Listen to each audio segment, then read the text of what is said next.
Bonjour à tous, nous sommes le vendredi 8 mai 2020. Voici notre point bourse.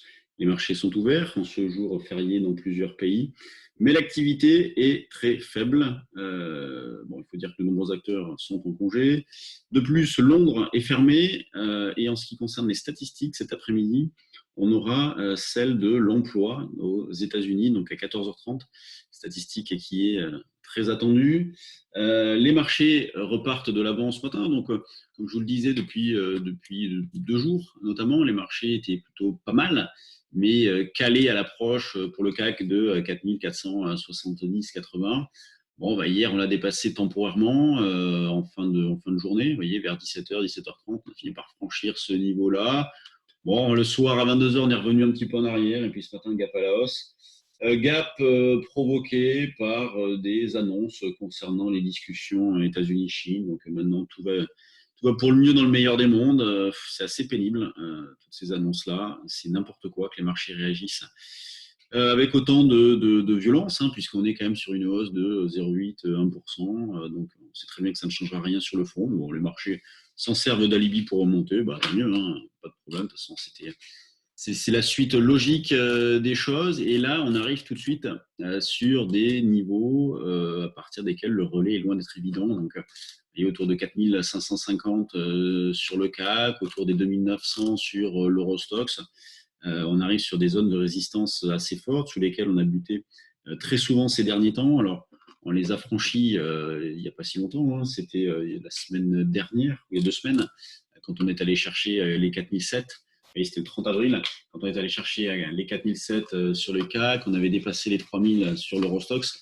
Mais ça a été vraiment très ponctuel. Sinon, depuis des semaines, on évalue quand même la plupart du temps sous 4550. Donc là, c'est pareil. Est-ce que les marchés vont se servir de l'alibi des statistiques cet après-midi pour remonter encore d'un petit cran? Si jamais celles-ci sont bonnes, on peut le penser. En tout cas, pour l'instant, on n'en est pas là. Donc, on travaille toujours avec. Bon, on joue le fait qu'il n'y a pas de tendance, ça c'est sûr. De toute façon, ça a été parfaitement validé par les faits.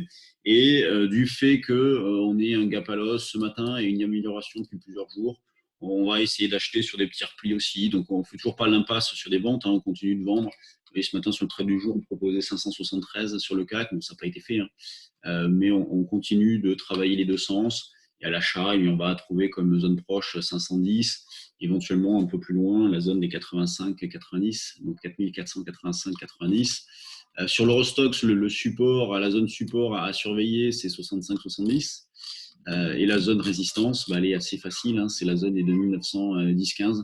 Je suis placé à 13 dans la zone. Bon, pour l'instant, c'est un peu mal barré puisque le marché rebaisse, mais je vais le conserver, ce niveau-là. Donc, c'est pour alléger des positions haussières, donc 2913. Le DAX, lui, il fait pas grand-chose non plus, hein. Vous voyez, c'est rare de voir le DAX si peu bouger. Depuis 8 heures ce matin, on a 30 points entre les extrêmes. Donc, c'est vraiment très faible. Le DAX qui est en hausse de 1,14%. Donc, bon, là, on continue de dérouler un scénario plutôt haussier sur le DAX, puisqu'on ces derniers temps, sur le trade du jour, avec le DAX, on proposait systématiquement des achats. Donc, on a pu le faire à plusieurs reprises. On a pu accumuler pas mal d'écarts. Là, la zone d'achat vers 10 008, vous voyez, pullback sur cette zone-là, donc 10 800. On va essayer d'acheter par là. Donc, à chaque fois, ces propositions-là ont des durées de vie. Il ne faut pas les garder. Alors, évidemment, on ne les gardera pas cet après-midi pour les stats. Même là, à partir, on va les conserver jusqu'à la fin de matinée, jusqu'à 11h. Et puis après, on réanalysera la situation.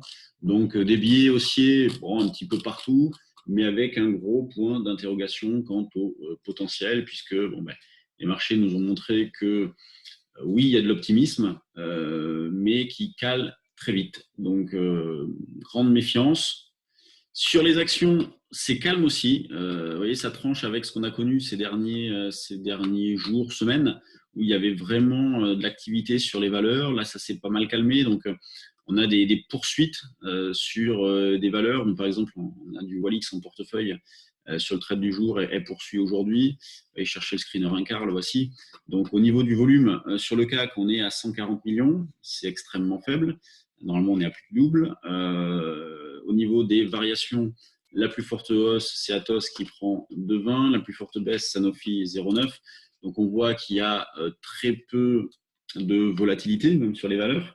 Donc c'est calme, ce qui est plutôt une bonne chose, hein. Le fait que quand ça bouge trop, bah, c'est pas une bonne indication, vous voyez. Là, ça se calme. Mais ça se calme du fait du manque d'activité, on ne va pas se le cacher.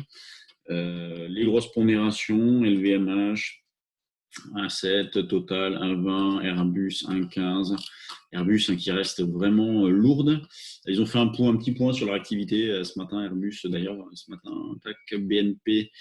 BNP qui reste aussi un petit peu lourde, donc bon, bah, des divergences fortes entre les valeurs. Hein. C'est sûr que quand vous regardez Sanofi qui est au plus haut et vous regardez Airbus qui est au plus bas, bah, les divergences sont nettes. Donc, il ne faut pas se tromper sur les valeurs, ça c'est sûr. Dans les screens hors volume, donc les valeurs sur lesquelles il y a de l'intérêt ce matin, on a Technicolor qui réagit à ces chiffres. On a De Richebourg qui sort par le haut donc d'une zone. Graphiquement, c'est plutôt pas mal. On a Prodware. Alors, Prodware, on l'a regardé hier pendant le stage action. Graphiquement, c'est joli, mais en termes de volume, il n'y a rien du tout. Donc, c'est difficilement exploitable, mais graphiquement, c'est joli. Terra Nexus qui a fait une sorte de contre-signal et qui repart, c'est intéressant aussi. Selectis qui déclenche une impulsion haussière. Donc, signal d'achat qui s'est déclenché par ici. Et puis là, impulsion haussière ce matin. On a Roche-Beaubois aussi, je crois qu'ils ont annoncé des chiffres, il y a quelque chose qui est en nette hausse. Claranova aussi, en petite hausse. Bon, on en a sur le trait du jour. Je regarde ce qu'il en est. On a peut-être atteint des objectifs là, avec l'accélération d'hier et puis la hausse de ce matin. Je vais faire le point juste après cet enregistrement-là. Bon, bah, sinon, il n'y a pas vraiment de changement. Une activité modeste, des volumes faibles, des indices bien orientés. Mais je le répète, gros point d'interrogation quant au potentiel. Ah tiens, j'ai oublié de vous parler de l'euro-dollar, qui est assez calme aussi. Je vais rechanger l'écran.